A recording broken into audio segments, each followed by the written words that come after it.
Well, I don't have to tell you, it takes a whole lot of very smart people to do what we do. Talk shows are a team sport.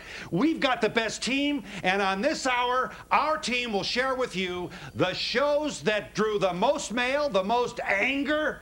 Some of you have written mail I wouldn't show to my mother. But first, let me introduce you to the people who make this all happen. David Scott Schmollholz is one of the merry band of troublemakers who produce our show every day. Linda Davis PIZZICO, and next to her, Brad Hurtado, from whom you'll be hearing more in a moment. Junette Pinkney joins us, as well as the highly regarded Suzanne Rosendahl Stein. Albert Lewitton joins us, as well as Adrienne Wheeler, and finally, but hardly least, the woman who started it all with me 27 years ago.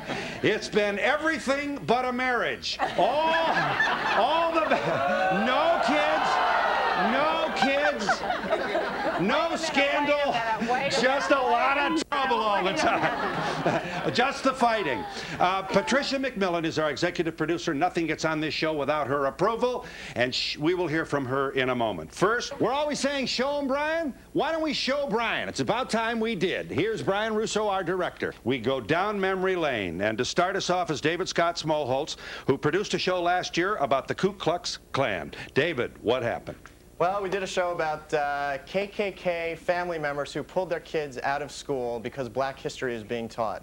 And we had on some guests, and we got a lot of letters. And this is Andrea, and she is one of the people who wrote one of the angry letters that we got, and she has a letter that she wants to read. So take it. You aired a show in which a member of your panel was a KKK member named Stephanie. I have black friends, gay friends, people from all walks of life and ethnic backgrounds. I have never felt emotion so intensely watching a talk show. Watching her snickering and laughing and interrupting the other members of the panel, as well as members of your studio audience, and watching her say rude and hurtful things to people she knew absolutely nothing about was sickening. Her hatred was overwhelming.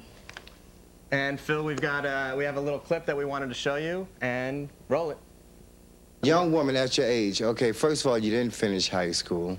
Poor thing. Okay, you know, but yet you got your child. Don't feel you know, sorry for no, me trust now, me, I'm monkey. not. You know, and your child, it's okay. Your child, you know, your child is growing up. You know, I hate to say, but your child just may turn on you, and I just hope you don't go to hell because I think that's where you're headed. I'm going to instill beautiful Christian beliefs in him. And, you don't know the first thing about Christian. Why don't you shut up and let me talk? Why don't you go get an education? Why don't you go shut up and let me talk, okay? Yes, ma'am. Why don't you let me talk? Why don't you let me talk? We let you talk so you can let me talk, okay? Go ahead. How long ago was this, David? This was in, Just round numbers. I think April of last year. So it was over a year ago. Yeah. She's back. We've invited her back. Stephanie Coleman. Would you kindly... Hi, Stephanie. How you doing? Now, just wait. Give the woman a chance here. Thank you. Welcome. You remember David, who produced our show? Yeah. David? Stephanie, why don't you tell him your update? Well, I'm no longer a member of the Templar Knights of the Ku Klux Klan.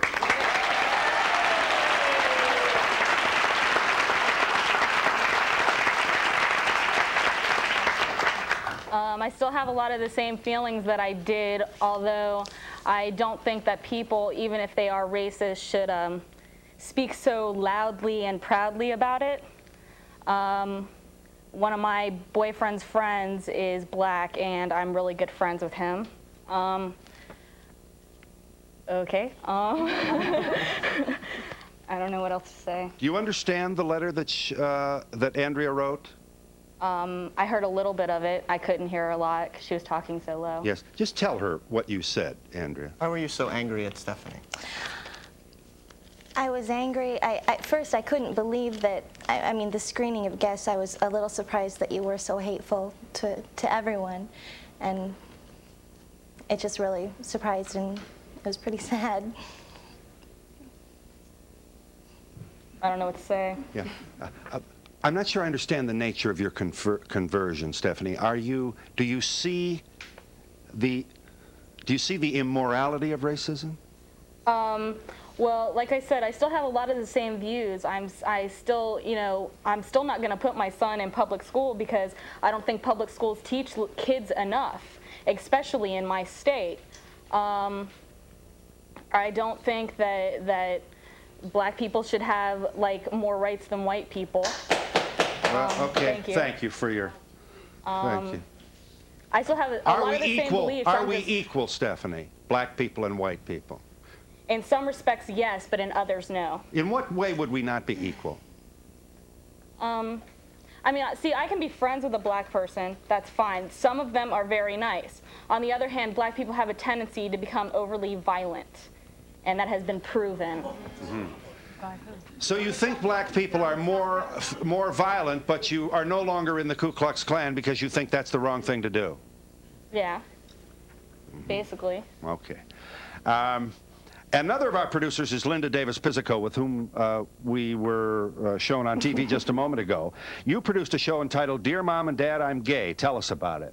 Well, last December we did a show that focused on teenagers and the problems that they have coming out to their parents. It was a show with mostly teenagers, but we had one guest in particular that we got a lot of letters about because she said so much important things, and that was Anita. And this is Anita. Why don't we see a clip of the show?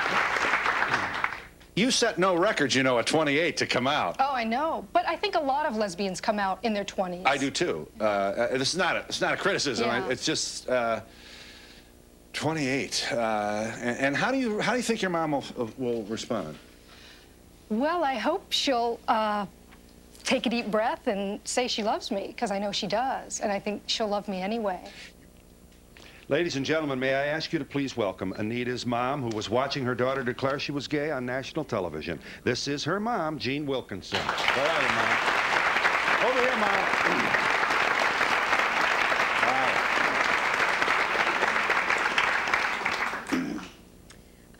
Well, when I spoke to Anita's mother, Jean, she had some funny and pleasant things to say. What was interesting was that some people thought that it was a little disrespectful for Anita to come out, and we were all wondering how her mother would react this platform, on this public national way. television, and you know, how could she do that without her mother present? But Jean, you might want to give them the update on how you reacted. I knew Nita was going to be on the Donahue show, but I didn't know about what, and it was really not exactly a surprise, but it was, as I said to you when we were talking about it, I kept focusing on Nita's teeth because I knew we'd spent a lot of money on the orthodontist. And it was easier to appreciate the teeth than what she was saying.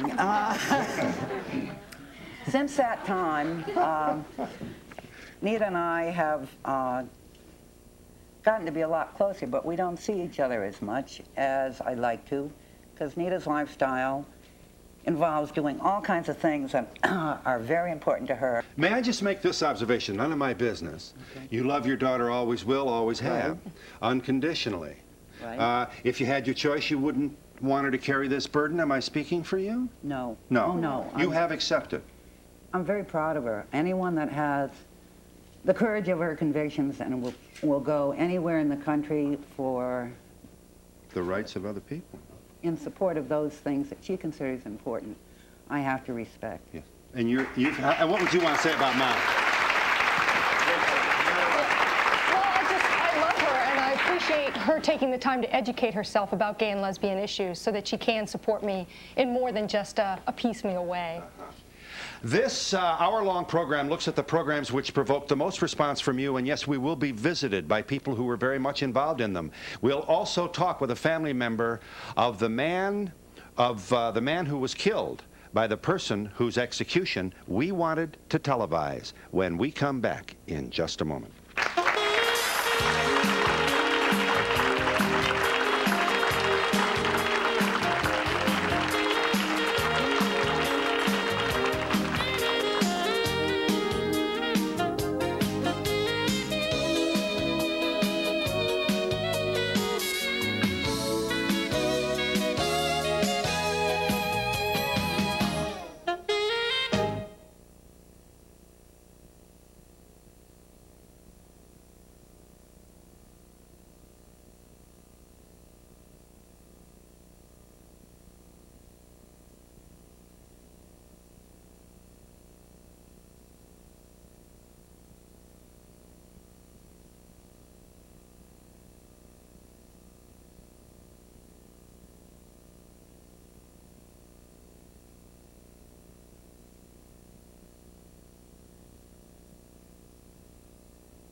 Well, she wanted a half hour to tell you all how wonderful it is working with me, but alas, we don't have time. Patricia McMillen is the executive producer, and it is true. Nothing gets on the air without her approval. Pat, you'll make your own contribution to our effort here, please. Well, that's true to a great extent. The most often asked question that I used to get was, what is Phil really like?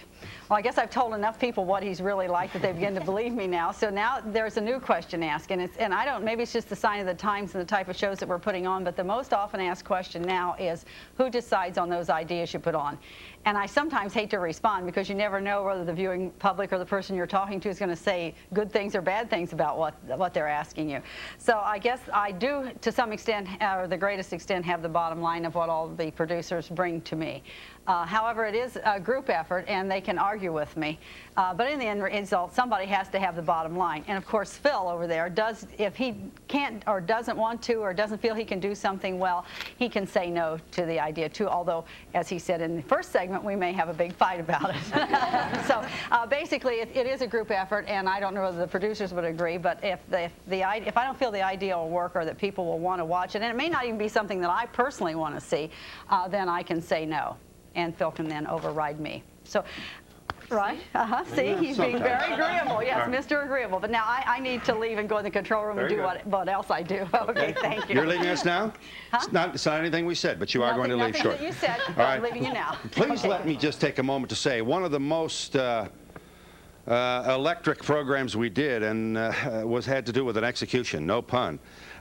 This was the execution of David Lawson in North Carolina, who chose to die by gas and wanted us to televise it. We wanted to televise it. We took it all the way to the Supreme Court. We asked the United States Supreme Court to give us what we believe is our right to televise the business of the people. The people want executions. They pay for the executions. We argued television ought to be able to take a picture of what happens. Well, it's true. Not everybody agreed with us. Here's our visit to the murder scene, where two people, a father and a son, were shot in the back of the head. The son died. The old man miraculously lived. Here I am with the detective in North Carolina visiting, recreating the crime at the crime scene. Watch this. That's correct. And he's saying, move, move. Yeah. And what's the old man saying? Begging for his life. Please don't hurt me. Please don't shoot me.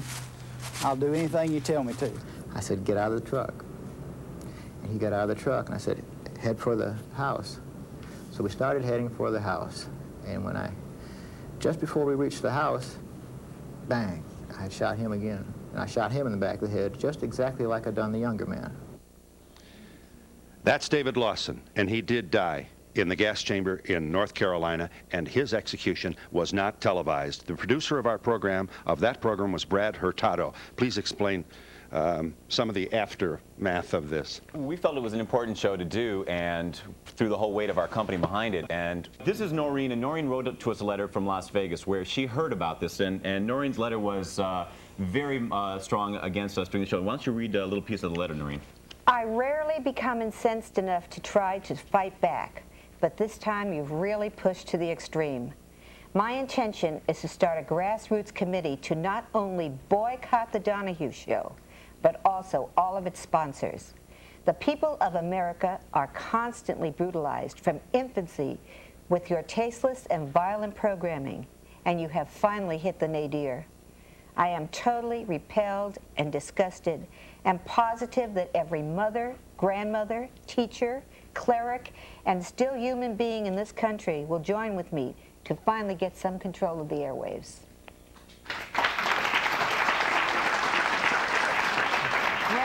You're still defending this program. I can't believe it. Well, it was an important show for us to do, and we have a clip from the show of Jerry Shin, the brother of the victim, telling us why he wanted to see the execution. We can take a look at that. My feelings are that we're in this together, and that's the reason that I want to be there. I want to be there with my family. I don't have any feelings of retribution or anything. That I'm not really that angry with him. Our present anger is with the system itself, and we're just we're together on this thing, and I feel like I need to be with my family on that day. And he was. Yes, he is the brother of the victim of David Lawson, Jerry Shinnon. He's with us today. Come on in, Jerry.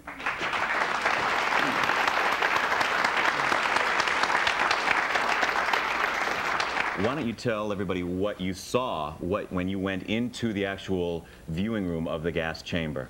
He was already, David Lawson was already strapped into the chair, and we were seated, the family, our family was seated, or some members of it, on the front row, and then his witnesses, David's witnesses, were seated behind us, and then the news media witnesses were seated behind them. Was there a lot of movement, Jerry? Did he fight? Somewhat. Yeah, he struggled a little bit. Yes. And you saw him die? Right. And this what to you emotionally? He's the man that killed your brother.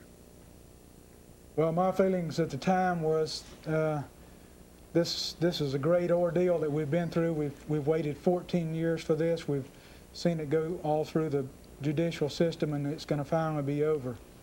So it's closure then for you? Right. Yes.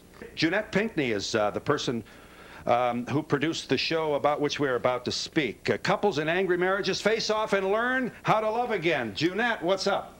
Well, I guess the first thing I'd want to say is that the juxtaposition of our update with what we just saw speaks to the real variety of programming that's on the Donahue show. One of the couples was Susie and Rex Johnson. At the point that they came to our show about 5 or 6 months ago, on the one hand, they were saying they're going to grow old together. On the other hand, Susie especially was feeling very disappointed and that something was missing. She wanted to get it back. Let's take a look at this clip. So this kind of made you a little... It did, yes. You know, the first thing he asked me is, do you want to leave? Yeah. I don't want to leave. I thought things were safe and secure, and during this busy life, when the kids grow up, we'll pick up and we'll, as they leave one by one, yeah, and I disagree. we'll pick up on things. I disagree. I think if we're going to wait till they're gone to be friends again, it's going to be too late. You know, doing the show was fun. Coming to New York was fun, and it kind of solved some of the problem. We hadn't set time apart to be alone together for a long time, so we had a good time. It wasn't until after the show aired that the can of worms was opened, and it seemed like that's when we really started to realize that we needed to make some improvements. And I firmly believe that any time that you want to have some growth, inner growth, whether it be spiritual or emotional growth, whatever, there's a period of pain and adjustment and some uncomfortable things that you have to go through to make those improvements. And then tell us how things are now, Rex, what some of the things are that you do. Things are great. We're in love. I think we always have been.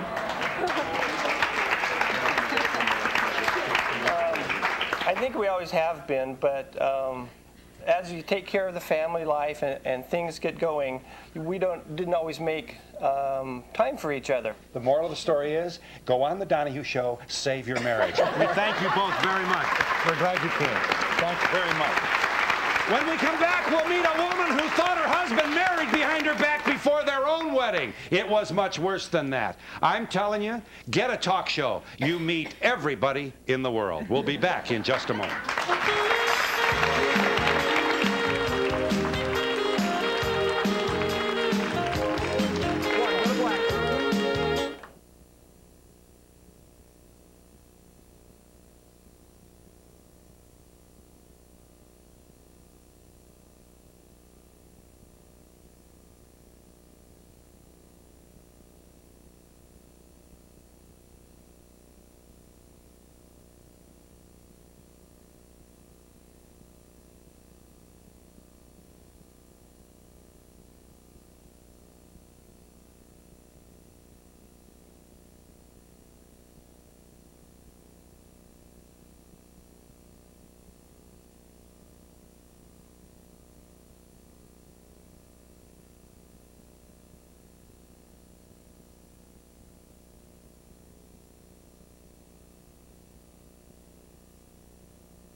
producer Susie Stein put together a show about women whose boyfriends married them behind their backs. Susie. Well, basically, the show was about women who found out that their boyfriends married another person behind their backs while they were dating. And these were all very smart women on the show who all thought they met the man of their dreams. But unfortunately, they all found out in different ways that they were the other woman. Show 'em. Here's a part of that Here's show. a clip. Why do you still want to talk to this man that has lied to you and treated you this way? My boyfriend, after 3 years, cheated on me with another woman. I'm like, you're out the door. I don't deserve to be treated that way, and I wouldn't want to be with a man that would treat me. Why? I mean, just because he may buy a Ferrari, you want this man? What?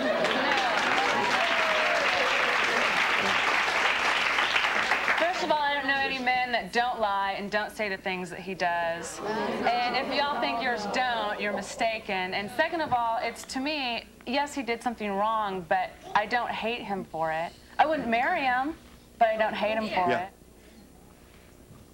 Well, this is Nancy Williams, and she found out a little bit of interesting information after our show aired.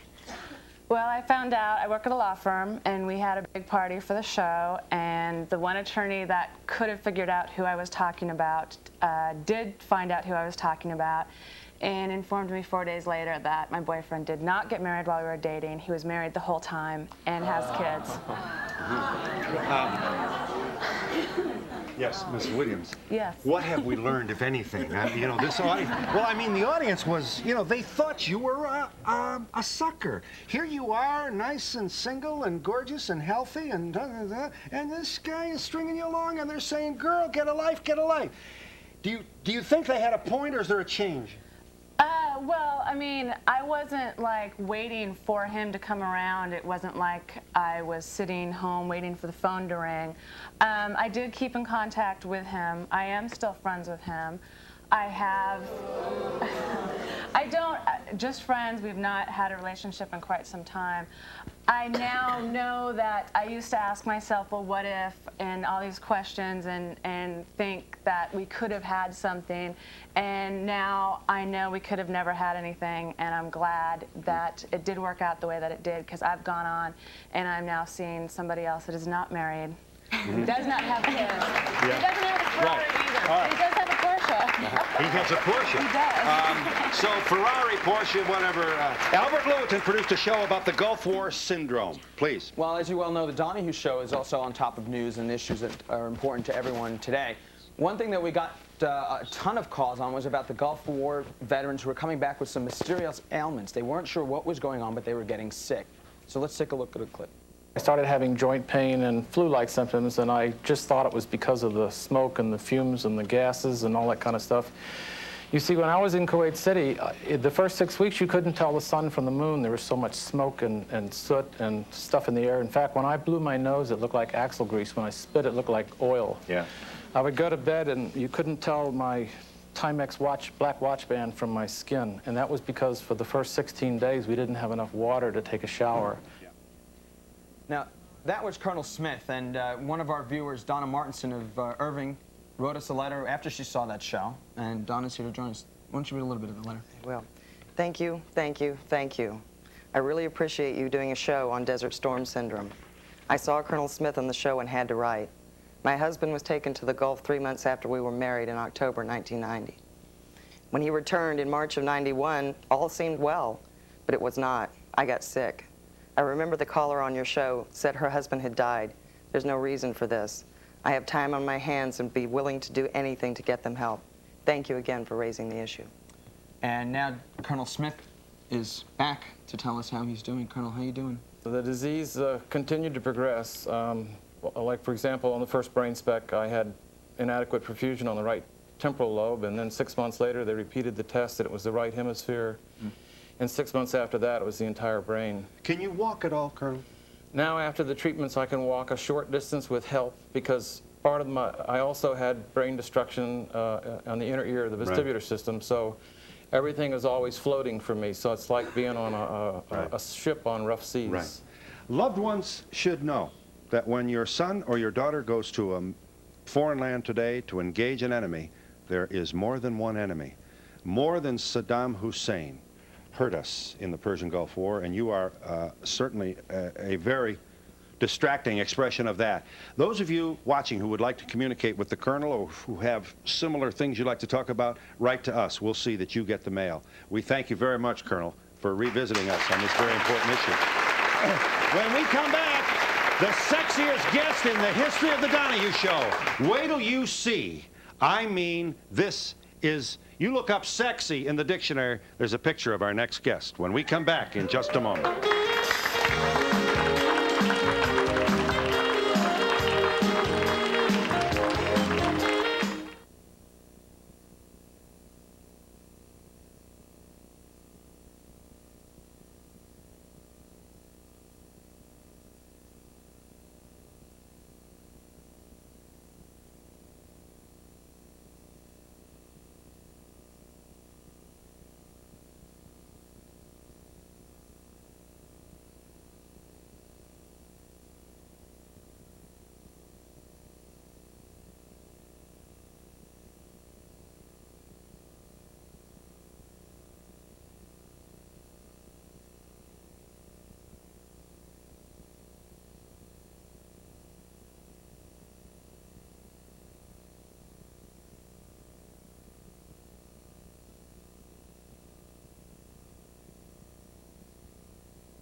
These are the shows you wrote to us about. These are the shows that made you mad and sometimes sad. And every once in a while, may I say, glad.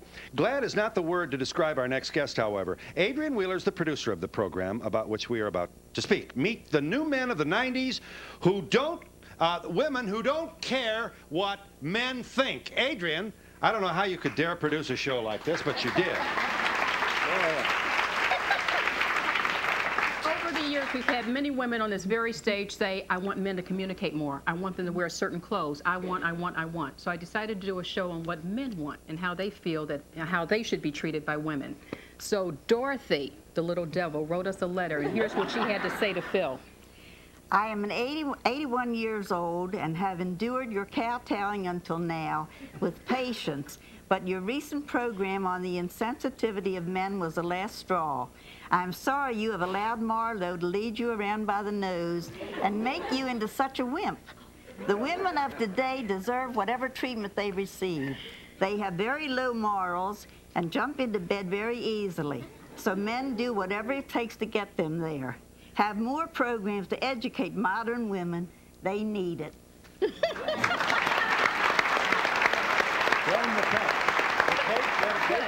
Now let's take a look at a clip of one of our guests that we had on the show. It's easy to be with somebody when you're comfortable with who you are. Do you remember feeling that you had to be sensitive? Oh, sure. And it wasn't easy? It stunk. You didn't like it? Like, what was some of the things that bothered you about it? it wasn't me. It wasn't genuine. It was fake. And so, you know, you're on a date and you're listening to a story that you have absolutely no interest in. And you're nodding like, oh, yeah, I feel for you, honey. I really feel for you. But that's not me. That's not me. If I don't like something, I'm not going to like it. Here he is, Doug Zuckin. We asked him back. Come on in here, Doug. Meet this young woman here.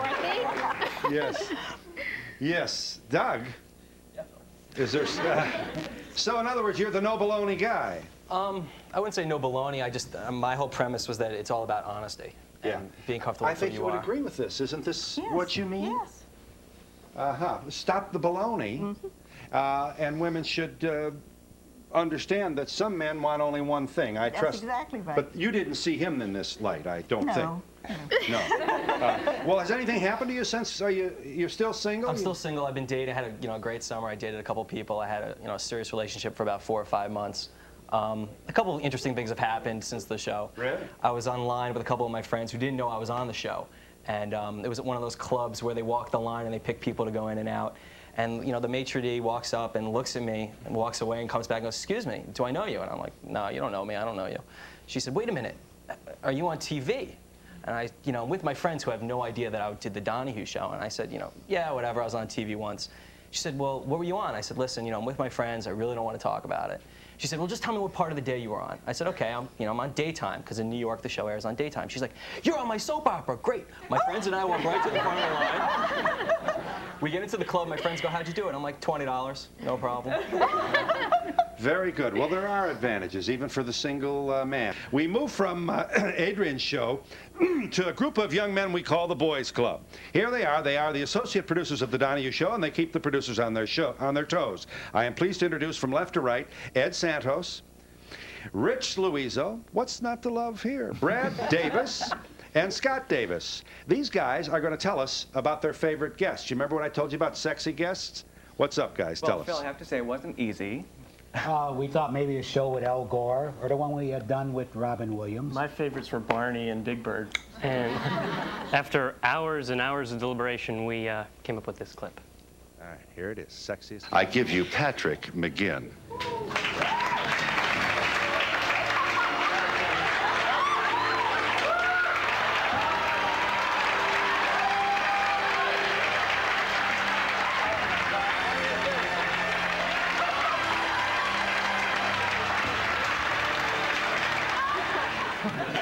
Look how thrilled he is to be here. Yes, this is the real Patrick McGinn,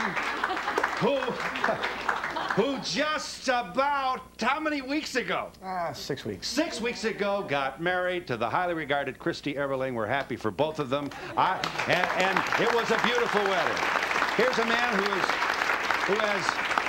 Here's a man who is emotionally centered. I mean, he went the whole way, high heels at all. But this was not the sexiest guest. You have another entry. Actually, we did come up with a clip, and we found our favorite guest was a lot prettier than I was, and she's right out here. Let's bring her in. This...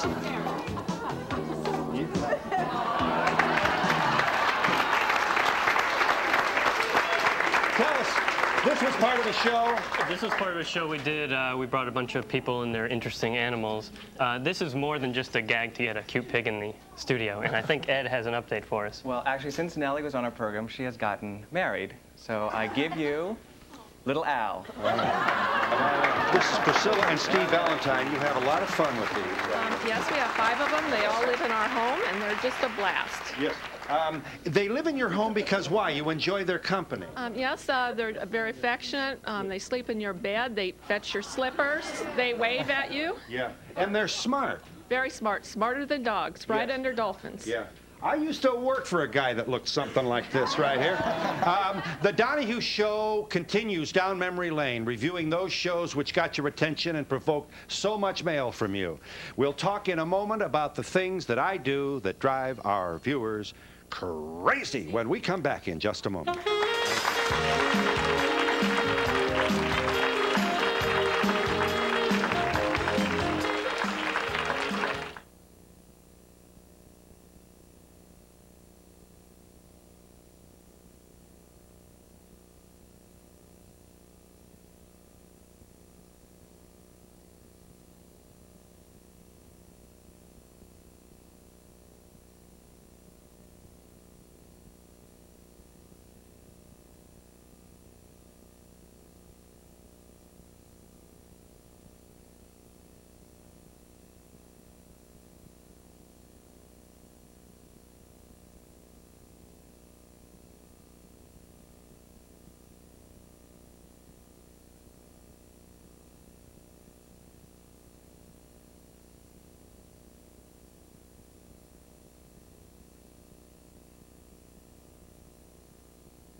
Our next production assistant is Alyssa Blicht, who married Mark Blicht 6 months ago. Everybody who joins the Donahue show gets married. I don't know what's going on here. Alyssa, you're about to tell us about some letters we get that are sometimes different, sometimes humorous.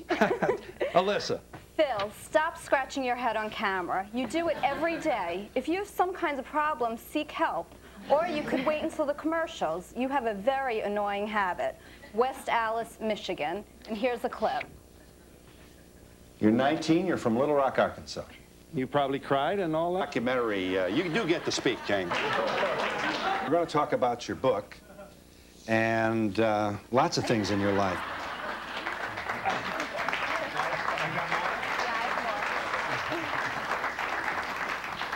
Phil, do you need some money? You have worn the same suit, a blue one, for weeks, and one of your 3 ties.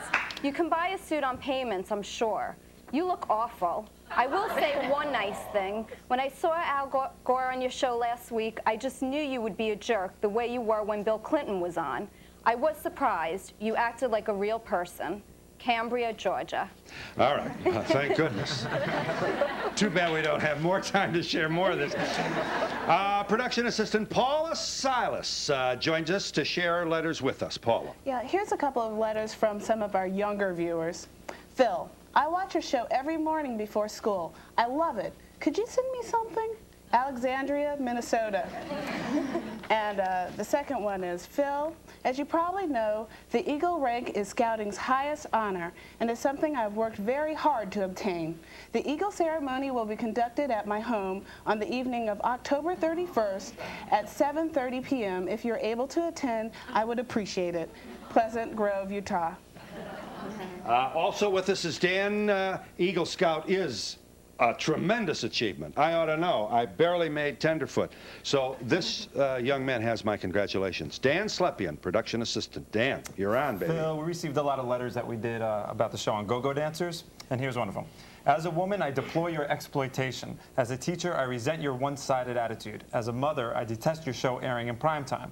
Maybe you need to visit Nebraska to let the air clear your head. Why don't you stop by? That was from Columbus, Nebraska. And we have a clip of that show.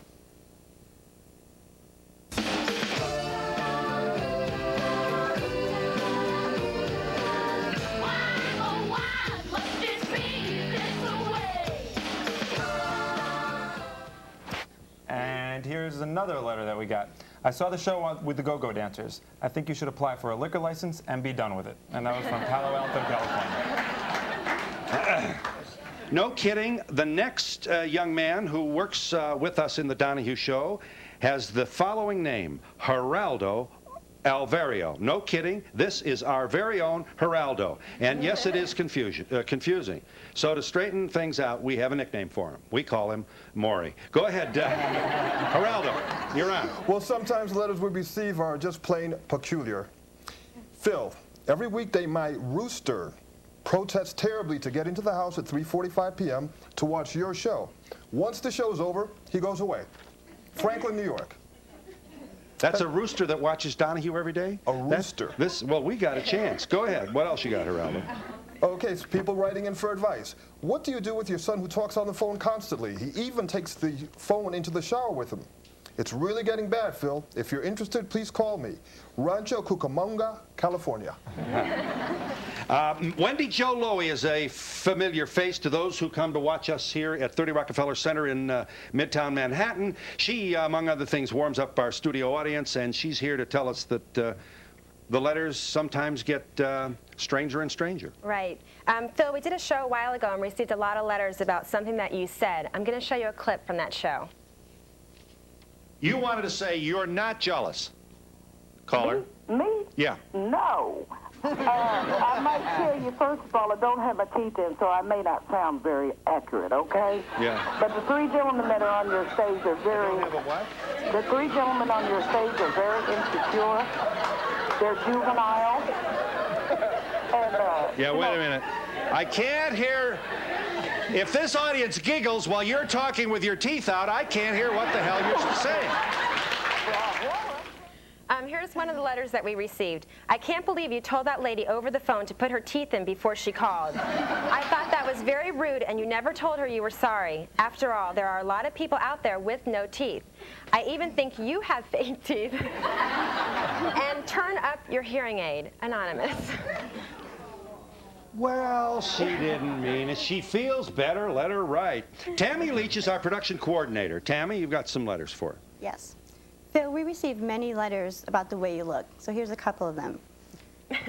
For gosh sakes, who cut your hair? I am a retired hairdresser and I cut my husband's hair. I'll bet I could give you a haircut that wouldn't ripple in the back and wouldn't fall in hunks on your forehead. Call me. Bullhead City, Arizona. And Phil, here's another letter. It's about a show idea. A day of a facial accessory makeover for Mr. Donahue. In a time when the optical industry has gone to great lengths to furnish men with quality, fashionable frames, why is Phil still wearing those hideous glasses? Do something. Long Beach, California. I wonder if she noticed that I'm wearing new glasses. When we come back, we'll continue our discussion of what you're saying about us, and we'll do that in just a moment.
Many of the letters we receive from you are critical, very critical. Eric Weinberger is Administrative Executive to Pat McMillan. Eric, be kind. Read it softly. Khalid Muhammad on our show, and his appearance provoked a lot of angry letters. Here's one of them. Phil Donahue, you're a wimp. If you ever had a white person on your show preaching hate Blackie, the blacks would have had your station closed down and would try to get you removed from the airwaves. You usually provide a good argument, or at least some sharp questioning of such an individual. What happened today? Philadelphia, Pennsylvania, and here's a clip from that show. I don't advocate what Hitler has done before the world. Hitler's struggle. I went to the Holocaust Memorial Museum, and I tried to separate Hitler as a freak of nature from the rest of white people. But after all that we have gone through, I know that there's a little bit of Hitler in all white people. Jill DeVinson's our office manager. Jill. Thank you for having Khalid Muhammad on your show. I don't know how white people can say he's teaching hate. He's teaching what all black people know. White people are the most evil people upon the earth. It has been the Jews that steal from black people. Khalid Muhammad is saying things that we blacks have always wanted to say. Port Jervis, New York. Joe DiCanio joins us, a highly regarded member of the Donahue staff, who just 2 hours ago, I wouldn't lie to you, became, for the third time? Fifth time. A grandfather. It's a boy. All right, Joe. Phil, here's a letter from one of the many shows we've done on abortion. I tune into this program because I expect a discussion of the ethics surrounding the abortion issue. Even though I am firmly pro-choice, I found myself wincing at your bias and attacks on the so-called pro-lifers.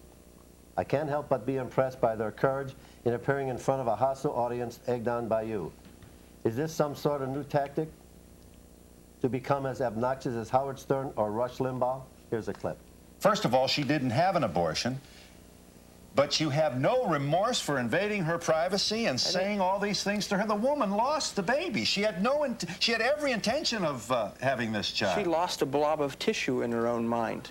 An unborn baby is a blob of tissue to those who think child killing is okay. It's either a human being or it's not a human being.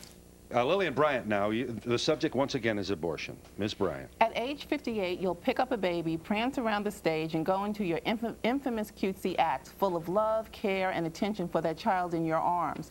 When 2 or 3 months earlier, it would have been just fine with you if that very same baby in your arms had been aborted. Do you see even an element of hypocrisy when you behave that way? P.S. At your age, cut out the cute act. Coldwater, Ohio.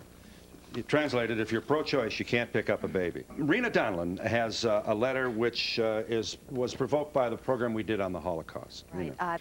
The young man who had visited and tested the gas chambers obviously was more than you could handle. When he pointed out your deceitful Dachau footage, you feebly had to cover. If you treated anyone else who challenges what you think is the truth like this, you wouldn't be able to sleep at night. Here's a clip from that show, Phil. But you don't show that footage. I'd like to ask Dr. Shermer a question. They just showed the Dachau gas chamber in that footage. Is that gas chamber ever claimed to have killed people or not? No, and in fact, the important point here is that there's a sign at Dachau notifying tourists of that fact. It was not used to kill people. So why did you just show it in the clip? Oh, I'm not at all sure that was Dachau. That was Dachau. Oh, that wasn't. Wait a minute. No, wait a minute. You're not sure that was Dachau. You show a clip on your show, and you're not sure it was Dachau. Here's what happened after that exchange with this young man. We lost David Cole.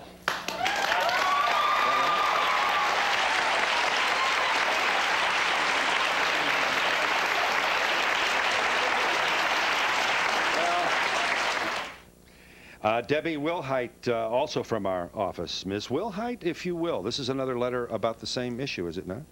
Yes, it is. I have to tell you that I was never more relieved to see that young Jewish skeptic, David something or other, not return to the show after the commercial break. He was such a rude, angry person. It was hard to believe that he was Jewish to begin with. He lacked a sense of pride in his heritage. One had to wonder if he were an orphan raised out in the wilderness by a pack of hungry wolves. Valletie, New York. Joanne DERICCO is our Director of Creative Services. Joanne, you wanted to share with us a letter about whom?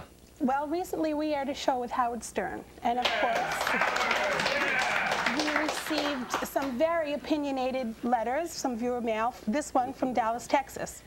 I have no interest, nor will I have any interest in Howard Stern and his low-life mentality. He sloughs under the feet of pigs, and he looks like a snail. I'm liberal-minded, but I can only take so much garbage during one lifetime. Your program has become a sideshow at the circus with many freaks. I'm sick of the trash I'm seeing on television. I'm not watching anymore. Here's a clip. Show him, Brian. Here's what he read, quoting from your book.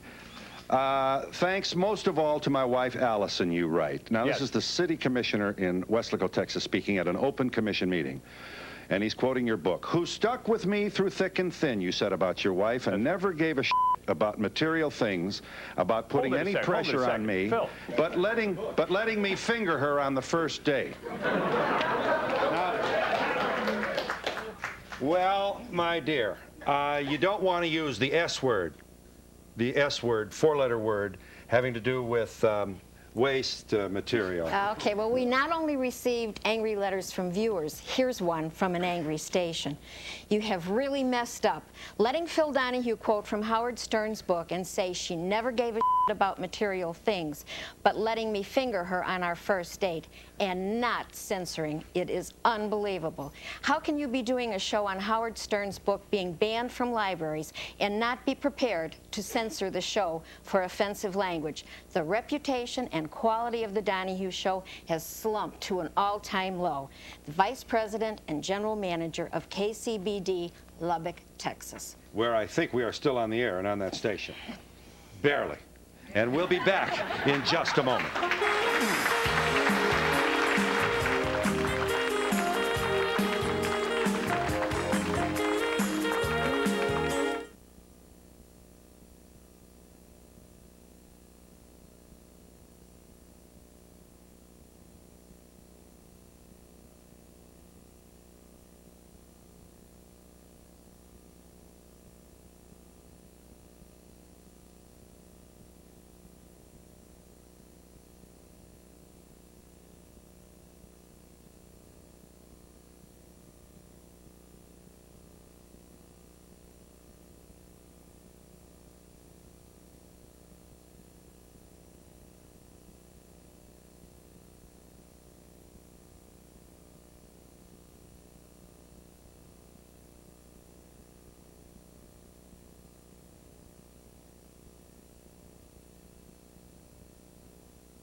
Thanks to this audience. I want to turn the camera on you. Say hi, Mom. I want to make sure you get on her. You look so much thinner on the air. Holy cow. You're the best in the business, and so are these very, very creative people from the Donahue Show. Here they are. They're the people responsible for what you see every day of the week on the Donahue Show. They're the best in the business. And promotional fees paid by the following. Deal yourself a winning hand with the new electronic Caesar's Palace Poker and Blackjack games from Tiger Electronics. You just can't lose. Jonelle presents salon-style sculptured nails. Easy to apply, just stick it, buff it, gel it, set it. You'll love it. Gel nails from Jonelle.